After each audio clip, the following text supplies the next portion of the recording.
ઉડી રહ્યો છે, નગરપાલિકામાં ભાજપની બોડી આવે એવું વાતાવરણ છે, તો એવી ત્રણ કઈ ભેટો હશે કે બોડી બન્યા પછી રાધનપુરને તમે ભેટ આપશો? ત્રણ કઈ ભેટો આપશો?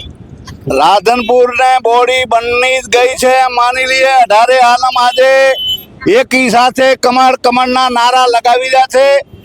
રાધનપુર ને એ મોટી ભેટ આપવાની છે કે 60 વર્ષથી આ રાધનપુર ને ખારું પાણી પીતો તો, એ ફ્રોડે વાળું પાણી પીતો તો એને નવી પાઇપલાઇન નાખીને નવો ફિલ્ટર પ્લાન્ટ નાખીને 41 કરોડ રૂપિયા મંજૂર કરાયા છે।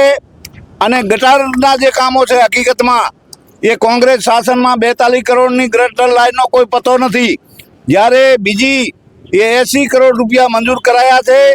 વેપારીઓને વ્યવસ્થિત રીતે ધંધો કરી શકે અને કોઈ તકલીફ ના પડે એ ગટર લાઈન પણ નાખી છે।